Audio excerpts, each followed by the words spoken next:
की, भारत माता की, भारत माता की। नमस्ते यूएस।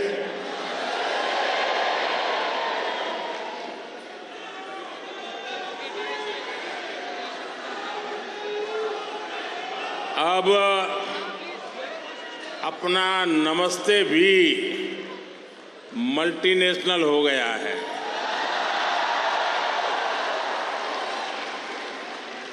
लोकल से ग्लोबल हो गया।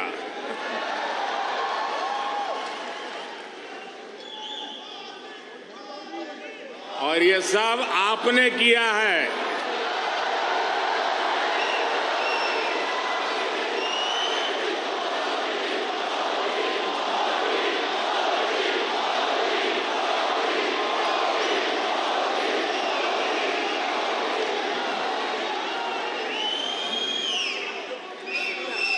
अपने दिल में भारत को बसाकर रखने वाले हर भारतीय ने ये किया है। साथियों, यहां आप इतनी दूर दूर से आए हैं।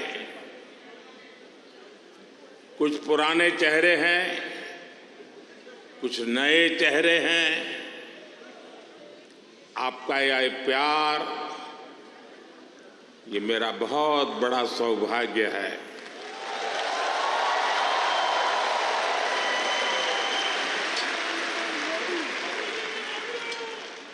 मुझे वो दिन याद आते हैं जब मैं पीएम भी नहीं था, सीएम भी नहीं था, नेता भी नहीं था। उस समय एक जिज्ञासु के तौर पर यहां आप सबके बीच आया करता था। इस धरती को देखना, इसे समझना, मन में कितने ही सवाल लेकर के आता था। जब मैं किसी पद पर नहीं था, उससे पहले भी मैं अमेरिका के करीब करीब 29 स्टेट्स में दौरा कर चुका था।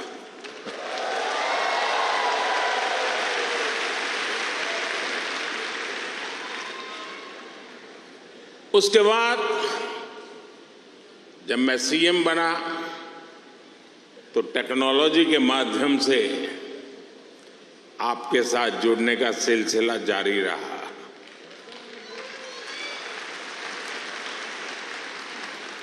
पीएम रहते हुए मैंने आपसे अपार स्नेह पाया है, अपनत्व पाया है। 2014 में मेडिसन स्क्वायर,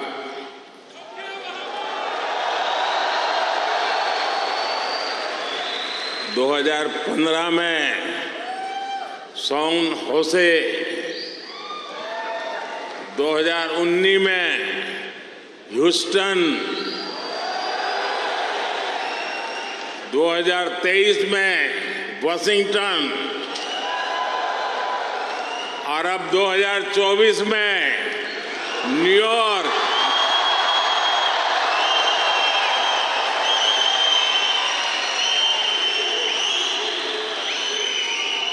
और आप लोग हर बार पिछला रिकॉर्ड तोड़ देते हैं।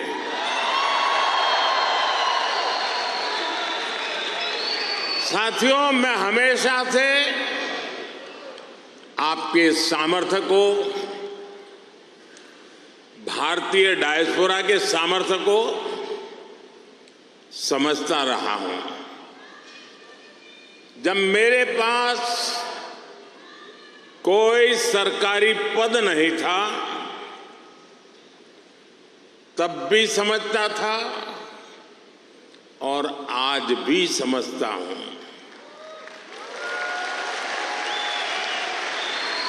आप सब मेरे लिए हमेशा से भारत के सबसे मजबूत ब्रांड एम्बेसडर रहे हैं।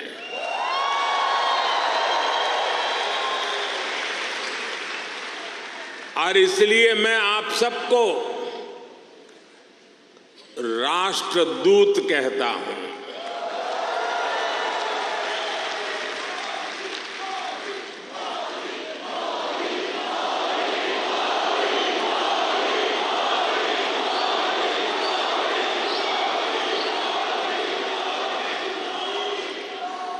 आपने अमेरिका को भारत से और भारत को अमेरिका से कनेक्ट किया है। आपका स्किल, आपका टैलेंट, आपका कमिटमेंट, इसका कोई मुकाबला नहीं है।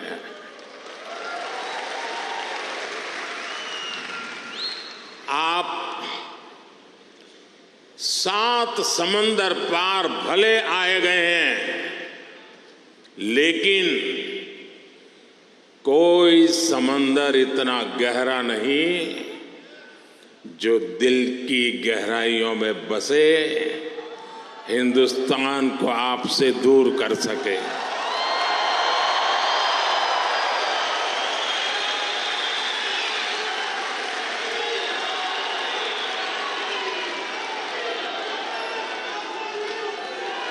मां भारती ने जो हमें सिखाया है वो हम कभी भी भूल नहीं सकते। हम जहां भी जाते हैं सबको परिवार मानकर उनसे घुल मिल जाते हैं। डायवर्सिटी को समझना, डायवर्सिटी को जीना, उसे अपने जीवन में उतारना, ये हमारे संस्कारों में है, हमारी रगों में है।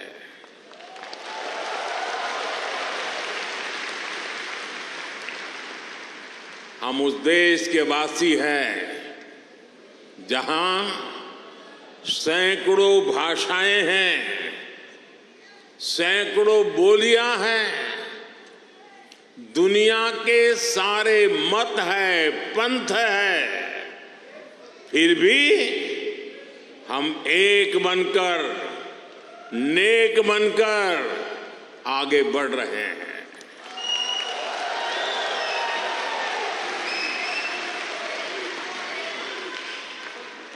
यहां इस हॉल में ही देखिए, कोई तमिल बोलता है, कोई तेलुगु, कोई मलयालम, तो कोई कन्नड़ा, कोई पंजाबी, तो कोई मराठी और तो कोई गुजराती।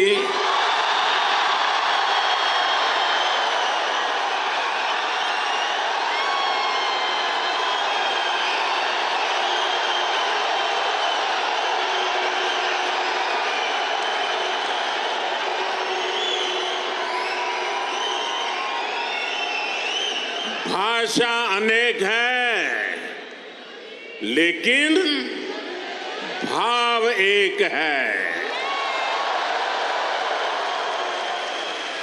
और वो भाव है भारत माता की। वो भाव है भारतीयता। दुनिया के साथ जुड़ने के लिए ये हमारी सबसे बड़ी स्ट्रेंथ है, सबसे बड़ी ताकत है। यही वैल्यूज हमें सहज रूप से ही विश्व बंधु बनाती है।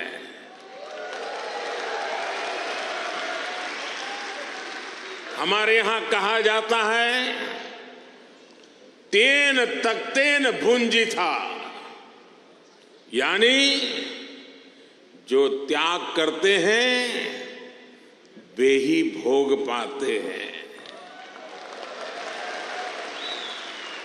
हम दूसरों का भला करके, त्याग करके सुख पाते हैं और हम किसी भी देश में रहे, ये भावना नहीं बदलती है। हम जिस सोसाइटी में रहते हैं वहां ज्यादा से ज्यादा योगदान करते हैं। यहां अमेरिका में आपने डॉक्टर्स के रूप में, रिसर्चर्स के रूप में, टेक प्रोफेशनल्स के रूप में, साइंटिस्ट के रूप में या दूसरे प्रोफेशंस में जो परचम लहराया हुआ है वो इसी का प्रतीक है। अभी कुछ समय पहले ही तो यहां T20 क्रिकेट वर्ल्ड कप हुआ था।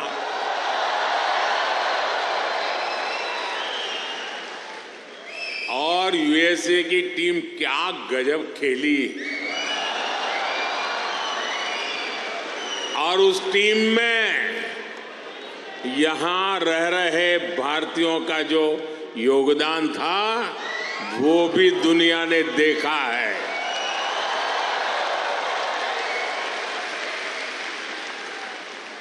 साथियों, दुनिया के लिए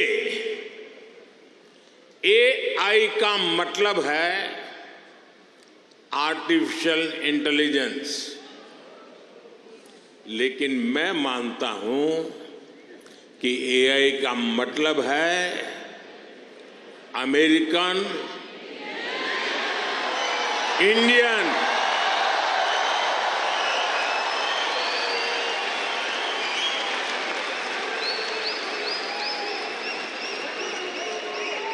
अमेरिका इंडिया, ये स्पिरिट है और वही तो नई दुनिया का AI पावर है।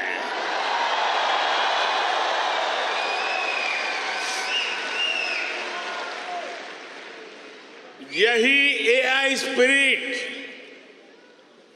भारत अमेरिका रिश्तों को नई ऊंचाई दे रहा है। मैं आप सभी को, इंडियन डायस्पोरा को सैल्यूट करता हूं।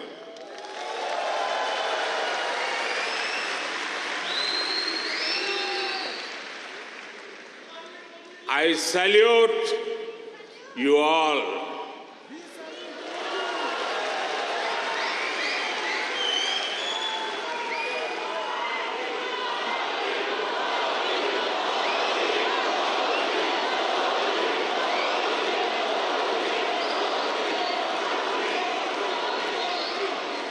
साथियों, मैं दुनिया में जहां भी जाता हूं, हर लीडर के मुंह से भारतीय डायस्पोरा की तारीफ ही सुनता हूं।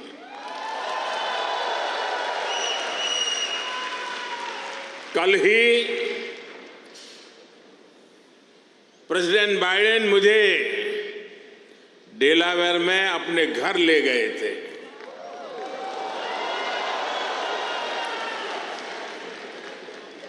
उनकी आत्मीयता, उनकी गर्मजोशी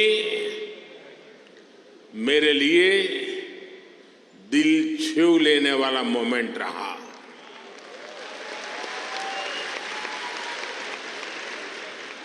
ये सम्मान 140 करोड़ भारतीयों का है।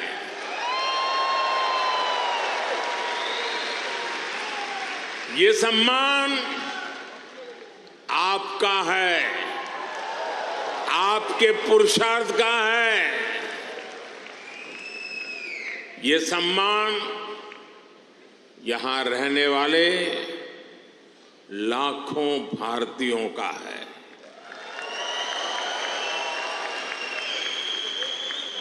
मैं प्रेसिडेंट बाइडेन का आभार करूंगा और साथ ही आपका भी आभार व्यक्त करूंगा। साथियों, 2024 का ये साल पूरी दुनिया के लिए बहुत अहम है।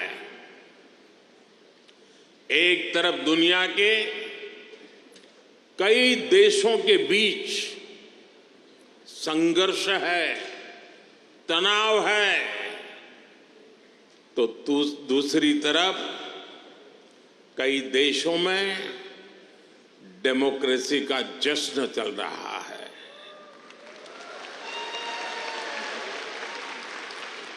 भारत और अमेरिका डेमोक्रेसी के इस जश्न में भी एक साथ है। जहां अमेरिका में चुनाव होने वाले हैं और भारत में चुनाव हो चुके हैं,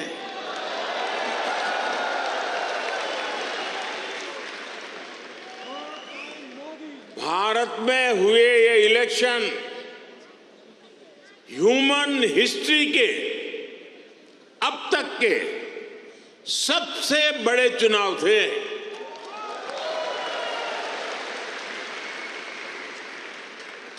आप कल्पना कर सकते हैं, अमेरिका की कुल आबादी से भी करीब 2 गुने वोटर्स, इतना ही नहीं, पूरे यूरोप की कुल आबादी से ज्यादा वोटर्स, इतने सारे लोगों ने भारत में अपना वोट डाले।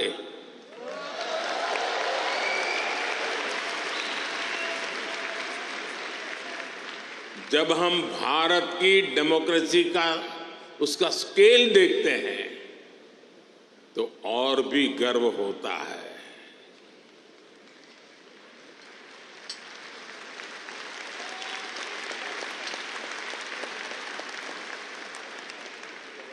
तीन महीने का पोलिंग प्रोसेस,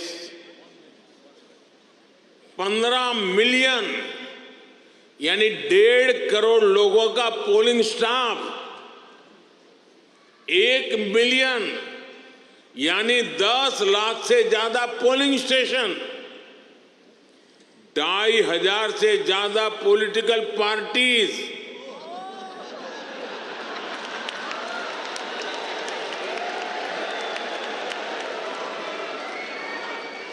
आठ 8,000 से ज्यादा कैंडिडेट्स,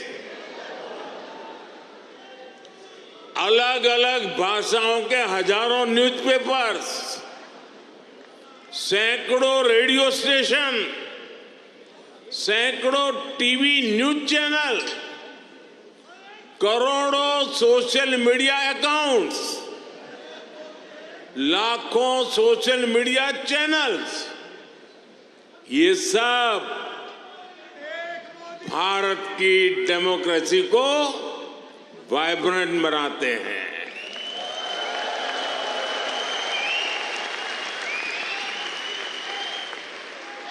ये फ्रीडम ऑफ एक्सप्रेशन के विस्तार का दौर है। इस लेवल की स्क्रूटनी से होकर हमारे देश की चुनावी प्रक्रिया गुजरती है।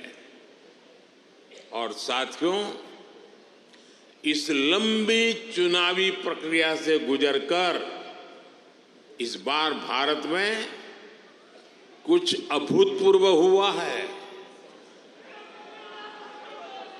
क्या हुआ है? क्या हुआ है? क्या हुआ है? क्या हुआ है? अब की बार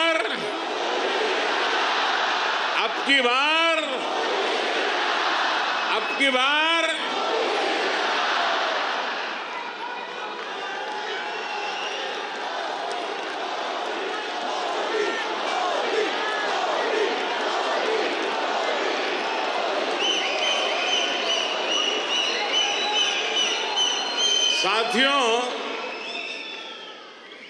तीसरी बार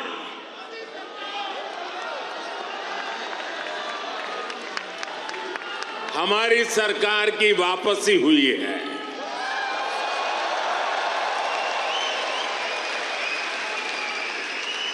और ऐसा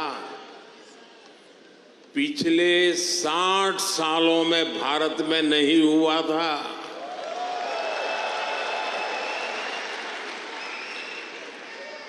भारत की जनता ने ये जो नया मैंडेट दिया है, उसके मायने बहुत है और बहुत बड़े भी हैं। ये तीसरे टर्म में हमें बहुत बड़े लक्ष्य साधने हैं।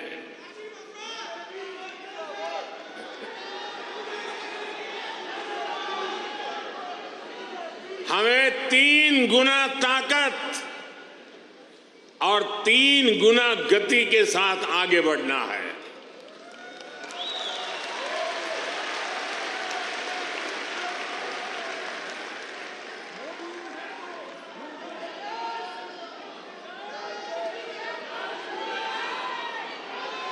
आपको एक शब्द याद रहेगा, पुष्प।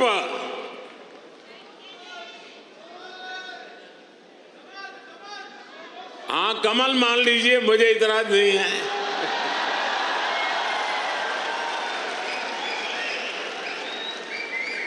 पुष्प, और मैं पुष्प को डिफाइन करता हूं, P for progressive Bharat, you for unstoppable Bharat, S for spiritual Bharat, H for humanity first को समर्पित Bharat, P for prosperous Bharat, यानी पुष्प। पुष्प की 5 पंखुड़ियों को मिलाकर ही विकसित भारत बनाएंगे।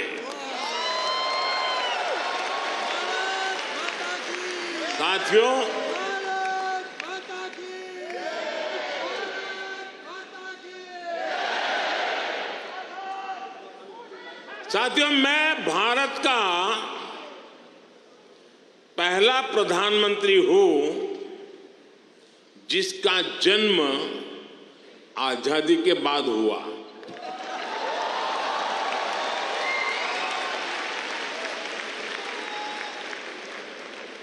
आजादी के आंदोलन में करोड़ों भारतीयों ने स्वराज के लिए जीवन खपा दिया था। उन्होंने अपना हित नहीं देखा, अपने कंफर्ट जोन की चिंता नहीं की। वो तो बस देश की आजादी के लिए सब कुछ भूलकर अंग्रेजों से लड़ने चल पड़े थे। उस सफर में किसी को फांसी का फंदा मिला, किसी के शरीर को गोलियों से भून दिया गया, कोई यातनाएं सहते हुए जेल में ही गुजर गया, कईयों की जवानी जिंदगी जेल में खप गई। साथियों, हम देश के लिए मर नहीं पाए, लेकिन हम देश के लिए जरूर जी सकते हैं।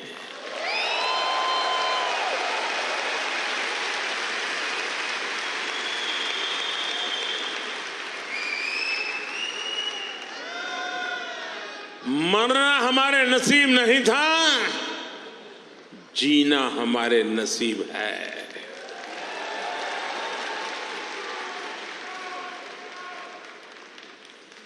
पहले दिन से मेरा मन और मेरा मिशन एकदम क्लियर रहा है। मैं स्वराज के लिए जीवन नहीं दे पाया, लेकिन मैंने तय किया सुराज और समृद्ध भारत के लिए जीवन समर्पित करूंगा।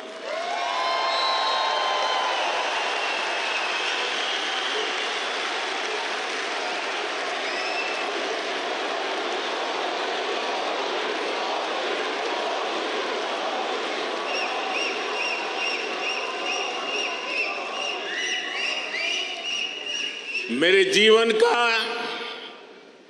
एक बहुत बड़ा हिस्सा ऐसा रहा जिसमें मैं सालों साल तक पूरे देश में घूमता रहा, भटकता रहा। जहां खाना मिला वहां खा लिया, जहां सोने को मिला वहां सो लिया। समंदर के किनारे से लेकर पहाड़ों तक, रेगिस्तान से लेकर बर्फीली चोटियों तक मैं हर क्षेत्र के लोगों से मिला, उनको जाना, समझा। मैंने अपने देश के जीवन, अपने देश की संस्कृति, अपने देश की चुनौतियों का फर्स्ट हैंड एक्सपीरियंस लिया।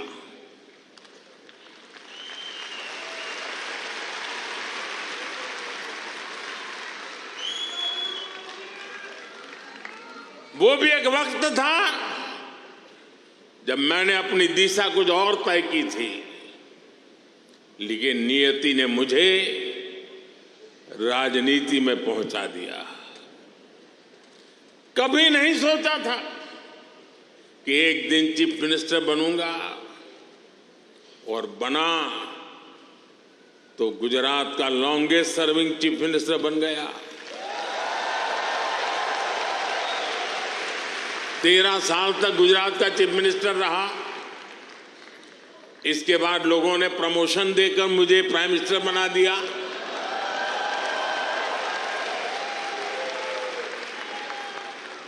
लेकिन दशकों तक देश के कोने में जाकर मैंने जो सीखा है, उसी ने चाहे राज्य हो या केंद्र, मेरे सेवा के मॉडल को, मेरे गवर्नेंस के मॉडल को इतना सफल बनाया है।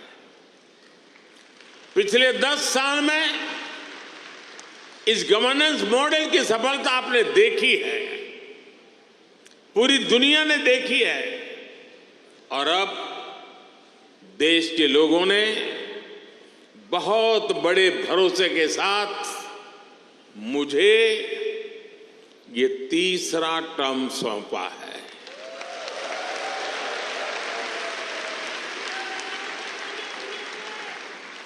ये थर्ड टर्म में मैं 3 गुना ज्यादा दायित्व बोध के साथ आगे बढ़ रहा हूं। साथियों, आज भारत दुनिया के सबसे युवा देशों में से एक है।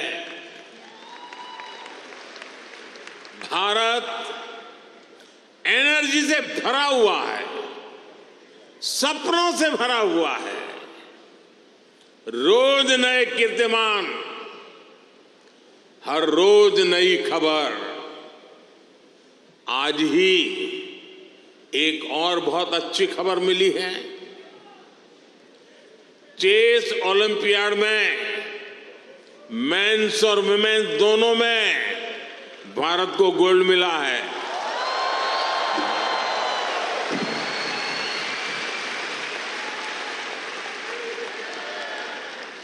लेकिन एक और बात बताऊं, जब ज्यादा तालियां बजानी पड़ेगी।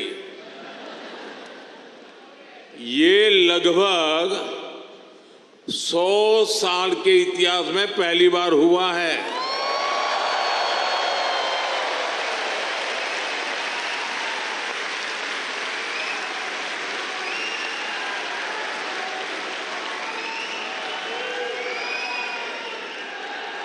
पूरे देश को हर हिंदुस्तानी को हमारे चेस प्लेयर्स पर बहुत गर्व है।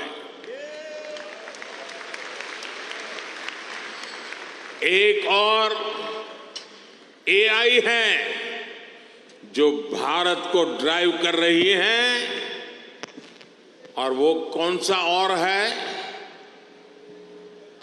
वो है A for aspirational, I for India, aspirational India. ये नया फोर्स है, नई ऊर्जा है। आज करोड़ों भारतीयों की एस्पिरेशन भारत की ग्रोथ को ड्राइव कर रही है। हर एस्पिरेशन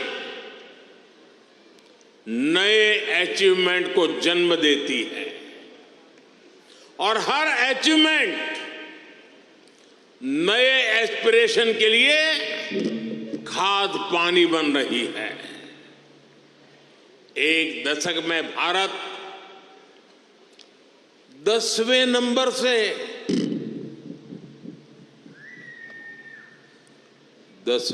से 5वें नंबर की इकोनॉमी बन गया।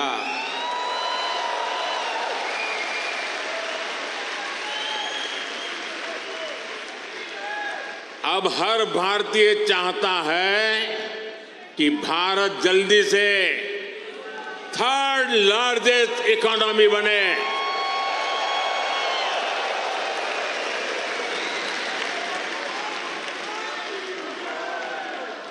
आज देश के एक बहुत बड़े वर्ग की बेसिक नीड्स पूरी हो रही है। पिछले 10 साल में करोड़ों लोगों को क्लीन कुकिंग गैस की सुविधा मिली है। उनके घर तक पाइप से साफ पानी पहुंचने लगा है। उनके घर में बिजली कनेक्शन पहुंचा है। उनके लिए करोड़ों टॉयलेट्स बने हैं।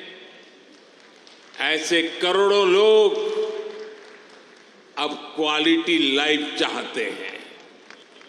साथियों, अब भारत के लोगों को सिर्फ रोड नहीं, उन्हें शानदार एक्सप्रेस वे चाहिए। अब भारत के लोगों को सिर्फ रेल कनेक्टिविटी नहीं, उन्हें हाई स्पीड ट्रेन चाहिए। भारत के हर शहर की अपेक्षा है उसके यहां मेट्रो चले। भारत के हर शहर की अपेक्षा है उसका अपना एयरपोर्ट हो। देश का हर नागरिक, हर गांव शहर चाहता है कि उसके यहां दुनिया की बेस्ट सुविधाएं हो, और इसका नतीजा हम देख रहे हैं। 2014 में भारत के सिर्फ 5 शहरों में मेट्रो थी। आज 23 शहरों में मेट्रो है। आज दुनिया का दूसरा सबसे बड़ा मेट्रो नेटवर्क भारत में है, और इसका हर दिन विस्तार हो रहा है। साथियों, 2014 में भारत के सिर्फ 70 शहरों में 70 शहरों में एयरपोर्ट्स थे। आज 140 से ज्यादा शहरों में एयरपोर्ट्स है। –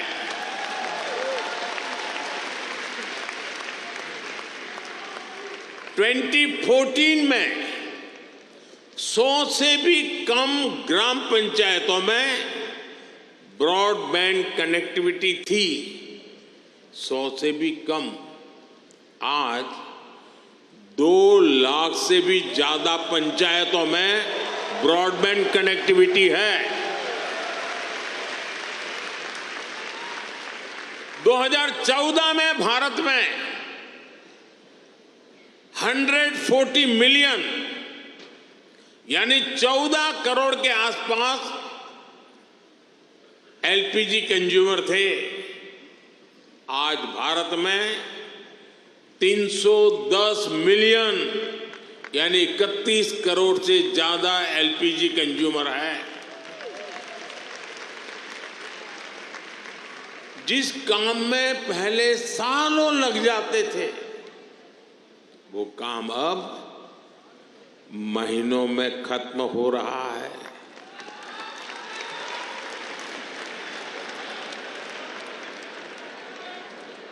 आज भारत के लोगों में एक आत्मविश्वास है, एक संकल्प है,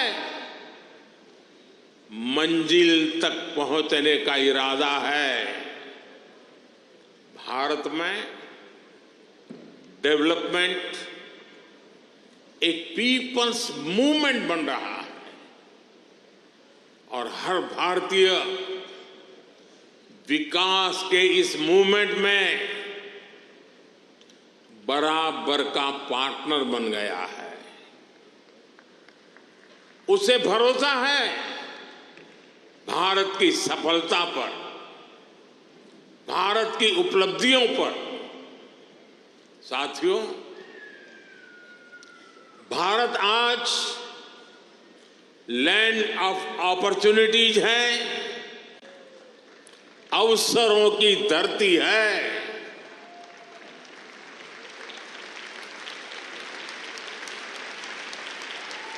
अब भारत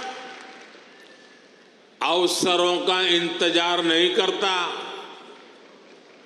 अब भारत अवसरों का निर्माण करता है।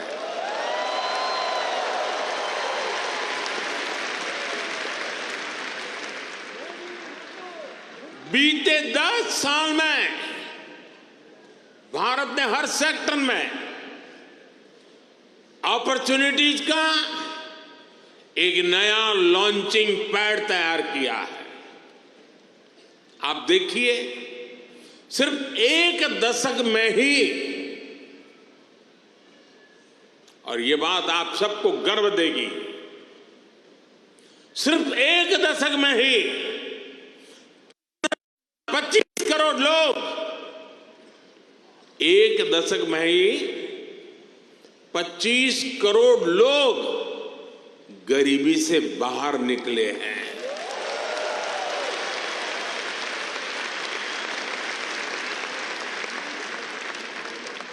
ये कैसे हुआ?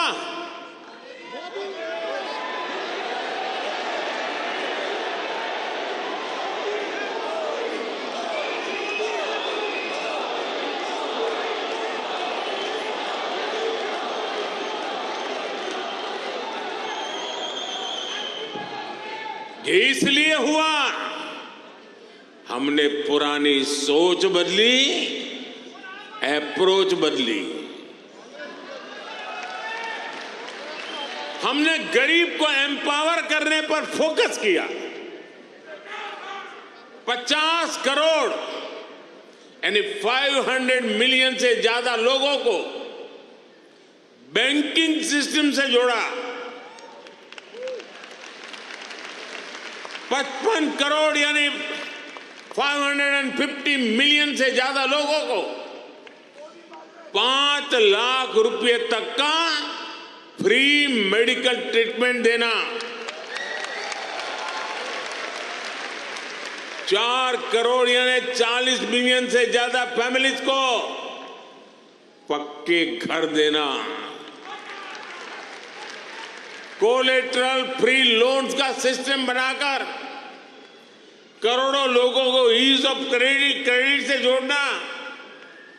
ऐसे अनेकों काम हुए, तब इतने लोगों ने खुद ने गरीबी को हराया।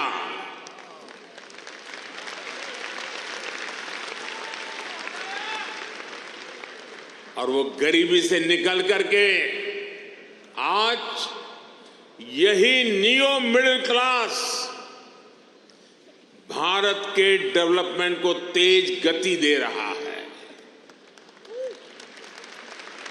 साथियों, हमने विमेन वेलफेयर के साथ ही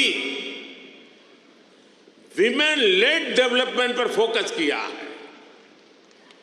सरकार ने जो करोड़ों घर बनवाए, उनकी रजिस्ट्री महिलाओं के नाम हुई है। जो करोड़ों बैंक खाते खुले, उसमें आधे से ज्यादा खाते महिलाओं के खाते खुले। 10 साल में भारत की 10 करोड़ महिलाएं माइक्रो एंटरप्रेन्योरशिप स्कीम से जुड़ी है। मैं आपको एक और एग्जाम्पल देता हूं। हम भारत में एग्रीकल्चर को टेक्नोलॉजी के साथ जोड़ने में अनेक प्रयास कर रहे हैं। उसमें आज खेती में, किसानी में भरपूर मात्रा में ड्रोन का उपयोग आज भारत में नजर आता है। शायद ड्रोन आपके लिए नई बात नहीं है, लेकिन नई बात यह है, इसकी जिम्मेदारी कौन संभालता है पता है? ये रूरल विमेन के पास है।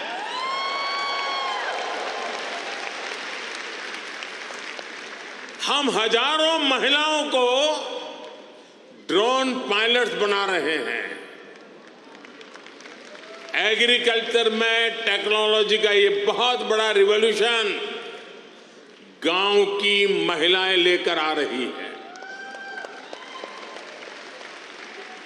साथियों, जो एरियाज पहले निग्लेक्टेड थे, वो आज देश की प्रायोरिटी है। आज भारत जितना कनेक्टेड है, उतना पहले कभी नहीं रहा। आप हैरान होंगे, आज भारत का 5G मार्केट, बताऊं? बुरा नहीं लगेगा ना? आज भारत का 5G मार्केट अमेरिका से भी बड़ा हो चुका है।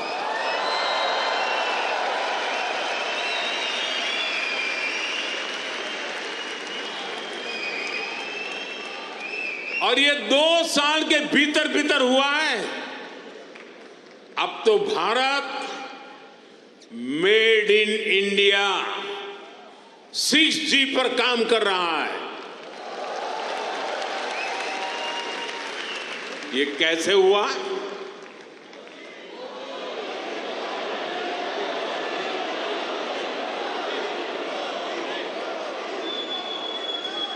ये इसलिए हुआ क्योंकि हमने इस सेक्टर को आगे बढ़ाने के लिए पॉलिसीज बनाई। हमने मेड इन इंडिया टेक्नोलॉजी पर काम किया। हमने सस्ते डेटा पर मोबाइल फोन मैन्युफैक्चरिंग पर फोकस किया। आज दुनिया का करीब करीब हर बड़ा mobile brand made in India है। आज भारत दुनिया का दूसरा सबसे बड़ा मोबाइल मैन्युफैक्चरर है। एक जमाना था मेरे आने से पहले, जब हम मोबाइल इंपोर्टर थे। आज हम मोबाइल एक्सपोर्टर बन गए हैं।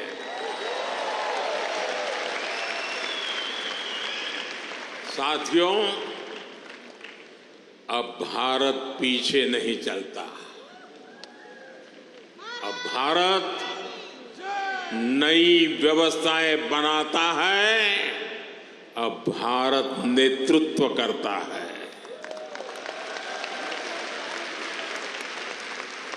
भारत ने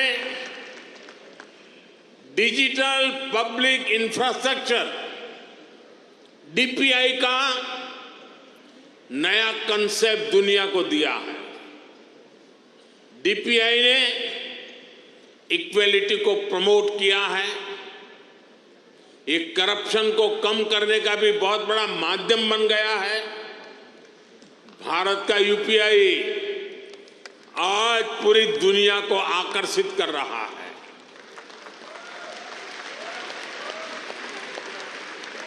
आपकी जेब में वॉलेट है, लेकिन भारत में लोगों की जेब के साथ ही फोन में वॉलेट है, ई वॉलेट है। अनेक भारतीय अब अपने डॉक्यूमेंट्स फिजिकल फोल्डर्स में नहीं रखते, उनके पास डिजी लॉकर है। वो एयरपोर्ट में जाते हैं तो डिजी यात्रा से सीमलेस ट्रैवल करते हैं। ये digital public infrastructure jobs, innovation और इससे जुड़ी हर टेक्नोलॉजी का लॉन्चिंग पैड बन गया है। साथियों, भारत अब रुकने वाला नहीं है। भारत अब थमने वाला नहीं है। भारत चाहता है दुनिया में ज्यादा से ज्यादा device made in India chip पर चले। हमने सेमीकंडक्टर सेक्टर को भी भारत की तेज ग्रोथ का आधार बनाया है। पिछले साल जून में भारत ने सेमीकंडक्टर सेक्टर के लिए इंसेंटिव घोषित किए थे। इसके कुछ ही महीनों बाद माइक्रोन की पहली सेमीकंडक्टर यूनिट का शिलान्यास भी हो गया।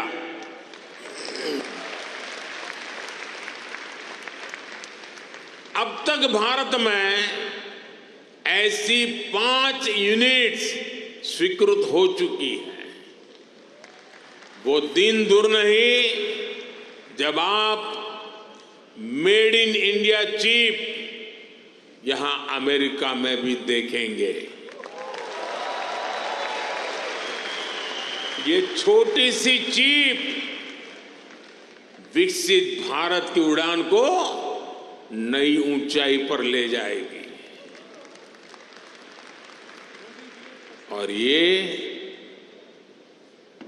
मोदी की गारंटी है।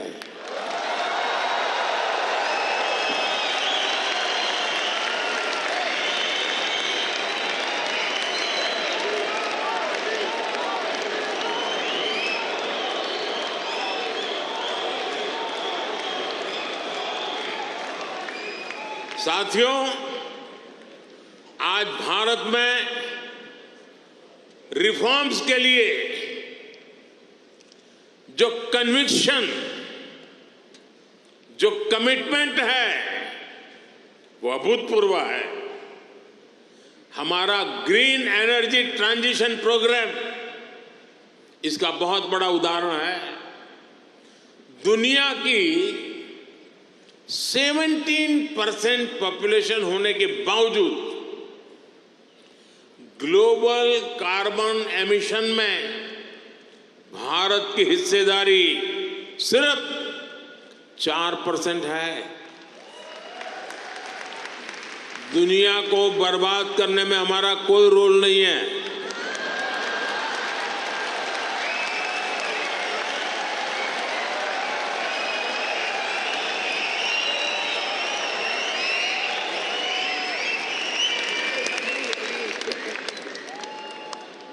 पूरी दुनिया की तुलना में एक तरह से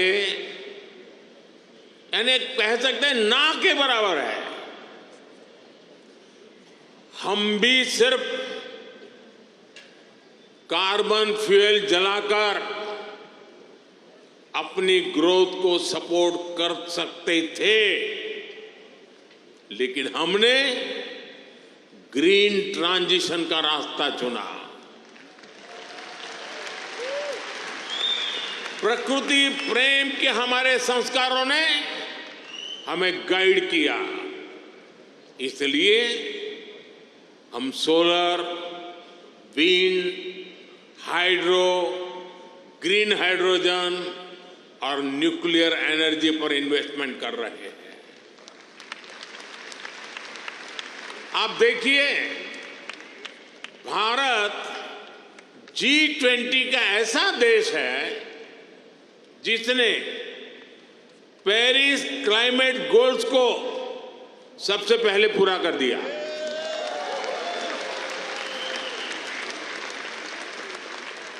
दो 2014 के बाद से भारत ने अपनी सोलर एनर्जी इंस्टॉल कैपेसिटी को 30 गुना से ज्यादा बढ़ाया है। हम देश के हर घर को सोलर पावर होम बनाने में जुटे हैं। इसके लिए रूफटॉप सोलर का बहुत बड़ा मिशन हमने शुरू किया है। आज हमारे रेलवे स्टेशन और एयरपोर्ट सोलराइज हो रहे हैं। भारत घरों से लेकर सड़कों तक एनर्जी एफिशिएंट लाइटिंग के रास्ते पर चल पड़ा है। इन सारे प्रयासों से भारत में बहुत बड़ी संख्या में ग्रीन जॉब पैदा हो रहे हैं। साथियों, 21वीं सदी का भारत एजुकेशन, स्किल, रिसर्च और इनोवेशन के दम पर आगे बढ़ रहा है।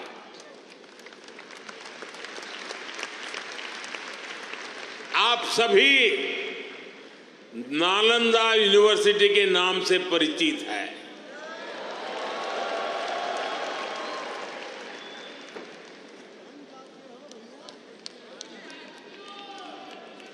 कुछ समय पहले ही भारत की प्राचीन नालंदा यूनिवर्सिटी नए अवतार में सामने आई है।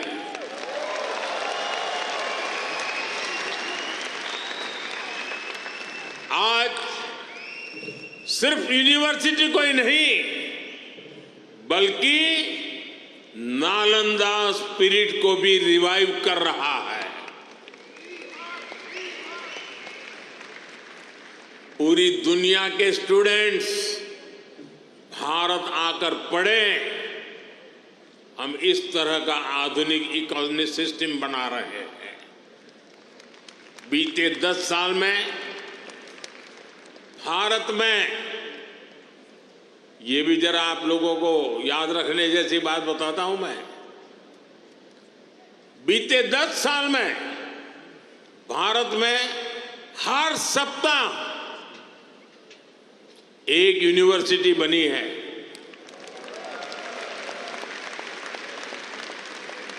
हर दिन 2 नए कॉलेज बने हैं। हर दिन एक नई ITI की स्थापना हुई है। 10 साल में ट्रिपल IIT की संख्या 9 से बढ़कर 25 हो चुकी है।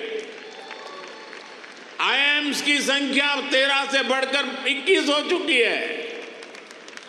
एम्स की संख्या 3 गुना बढ़कर 22 हो चुकी है। 10 साल में मेडिकल कॉलेजों की संख्या भी लगभग 2 गुनी हो चुकी है। टॉप ग्लोबल यूनिवर्सिटीज भी आज भारत आ रहा है, भारत का नाम है।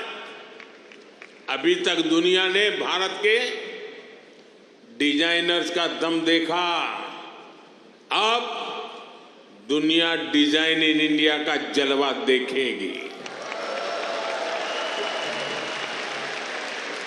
साथियों, आज हमारी साझेदारी पूरी दुनिया के साथ बढ़ रही है।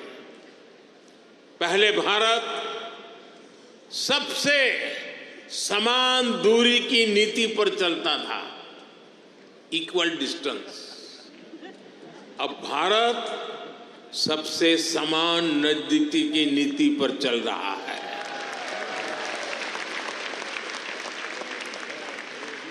हम ग्लोबल साउथ की भी बुलंद आवाज बन रहे हैं। आपने देखा होगा, भारत की पहल पर G20 समिट में अफ्रीकन यूनियन को स्थायी सदस्यता मिली। आज जब भारत ग्लोबल प्लेटफॉर्म पर कुछ कहता है तो दुनिया सुनती है।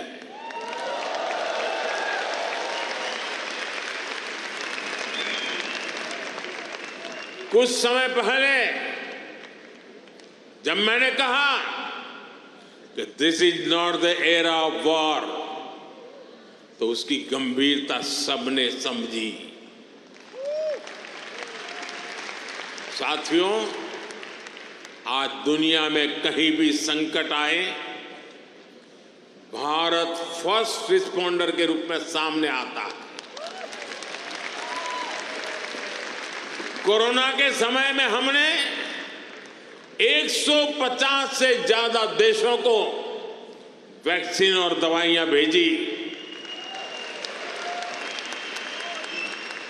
कहीं भूकंप आए, कहीं साइक्लोन आए, कहीं गृह युद्ध हो, हम मदद के लिए सबसे पहले पहुंचते हैं। यही हमारे पुरखों की सीख है, यही हमारे संस्कार है। साथियों, आज का भारत दुनिया में एक नए कैटलिस्ट एजेंट की तरह उभर रहा है और इसका प्रभाव हर सेक्टर में दिखेगा। ग्लोबल ग्रोथ के प्रोसेस को तेज करने के लिए भारत का रोल अहम होगा। ग्लोबल पीस के प्रोसेस को तेज करने के लिए भारत का रोल अहम होगा। ग्लोबल क्लाइमेट एक्शन को स्पीड अप करने में भारत का रोल अहम होगा। ग्लोबल स्किल गैप को दूर करने में भारत का रोल अहम होगा। ग्लोबल इनोवेशंस को नई दिशा देने में भारत का रोल अहम होगा। ग्लोबल सप्लाई चेन में स्टेबिलिटी के लिए भारत का भूमिका अहम होगा। साथियों, भारत के लिए शक्ति और सामर्थ्य का अर्थ है, भारत के लिए शक्ति और सामर्थ्य का अर्थ है ज्ञानाय, दानाय, च रक्षणाय। यानी knowledge is for sharing, wealth is for carrying, power is for protecting. इसलिए भारत की प्राथमिकता दुनिया में अपना दबाव बढ़ाने की नहीं, अपना प्रभाव बढ़ाने की है।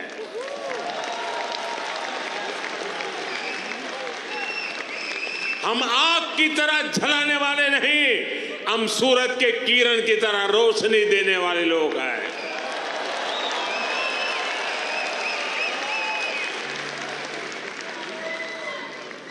हम विश्व पर अपना दबदबा नहीं चाहते, हम विश्व की समृद्धि में अपना सहयोग बढ़ाना चाहते हैं। योग को बढ़ावा देना हो, सुपर फूड मिलेट्स को बढ़ावा देना हो, मिशन लाइफ यानी लाइफ स्टाइल फॉर एनवायरमेंट का विजन हो, भारत जीडीपी सेंट्रिक ग्रोथ के साथ ही ह्यूमन सेंट्रिक ग्रोथ को भी प्राथमिकता दे रहा है। मेरा आपसे भी आग्रह है, यहां मिशन लाइफ को ज्यादा से ज्यादा प्रमोट करिए। हम अपनी लाइफस्टाइल में थोड़े से बदलाव करके भी पर्यावरण की बहुत मदद कर सकते हैं। शायद आपने सुना होगा और हो सकता है आप में से कुछ लोगों ने इनिशिएटिव लिया भी हो। आजकल भारत में एक पेड़ मां के नाम, अपनी मां को याद करते हुए एक पेड़ लगाना। मां जिंदा है तो साथ ले जाना, मां नहीं है तो तस्वीर ले जाना। एक पेड़ मां के नाम लगाने का अभियान आज देश के हर कोने कोने में चल रहा है और मैं चाहूंगा आप सभी यहां भी ऐसा अभियान चलाएं।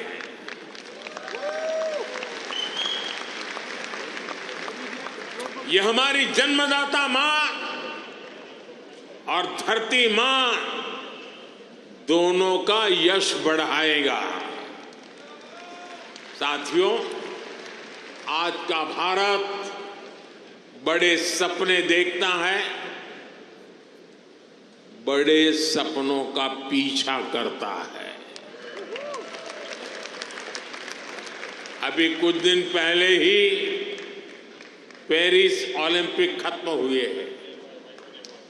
अगले ओलंपिक्स का होस्ट यूएसए है। जल्द ही आप भारत में भी ओलंपिक्स के साक्षी बनेंगे।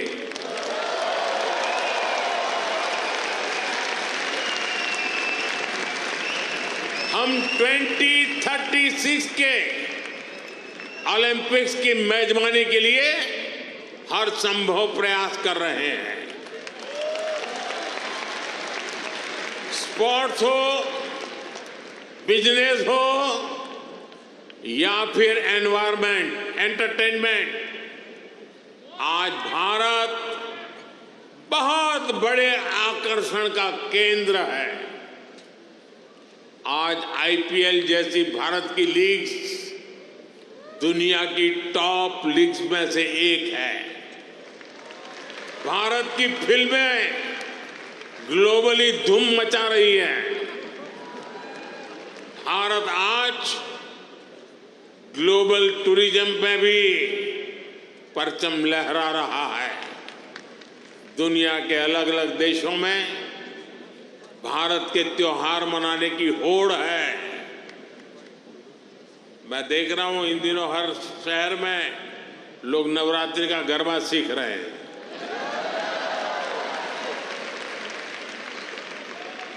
ये भारत के प्रति उनका प्यार है। साथियों, आज हर देश भारत को ज्यादा से ज्यादा समझना चाहता है, जानना चाहता है। आपको एक और बात जानकर खुशी होगी, कल ही अमेरिका ने हमारे करीब 300 पुराने जो शिलालेख और मूर्तियां थी जो कभी हिंदुस्तान से कोई चोरी कर गया होगा, कोई 1500 साल पुरानी, कोई 2000 साल पुरानी, 300 शिलालेख और मूर्तियां भारत को लौटाई है।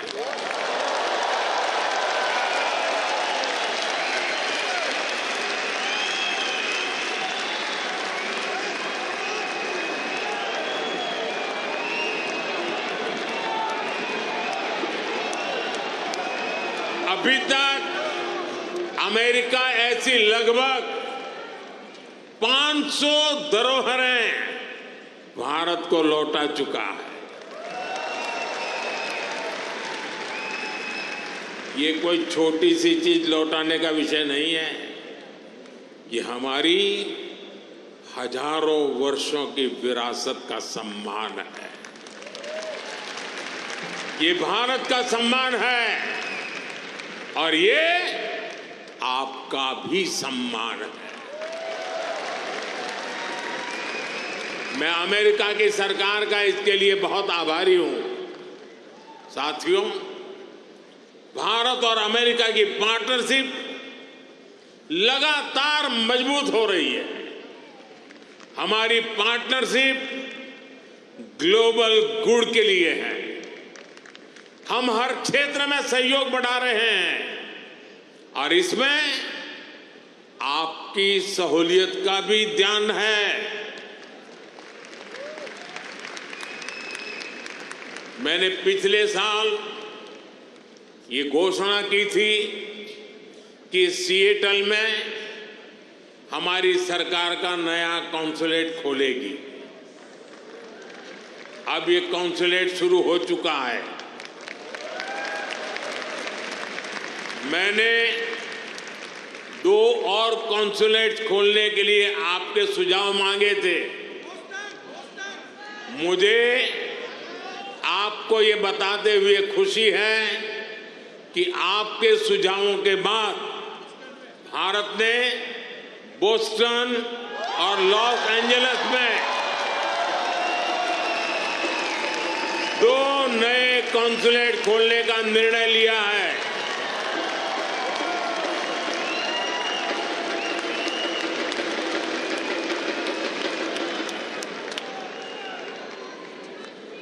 मुझे यूनिवर्सिटी ऑफ ह्यूस्टन में Thiruvalluvar chair of Tamil studies को अनाउंस करने की भी खुशी है। इससे महान तमिल संत थिरुवल्लुवर का दर्शन दुनिया तक पहुंचाने में और मदद मिलेगी। साथियों, आपका ये आयोजन वाकई शानदार रहा है। यहां जो कल्चरल प्रोग्राम हुआ वो अद्भुत था। मुझे ये भी बताया गया है कि इस इवेंट के लिए हजारों लोग और भी आना चाहते थे, लेकिन वेन्यू छोटा पड़ गया। जिन साथियों से मैं यहां मिल नहीं पाया, उनसे मैं क्षमा चाहता हूं। उन सभी से अगली बार मुलाकात होगी,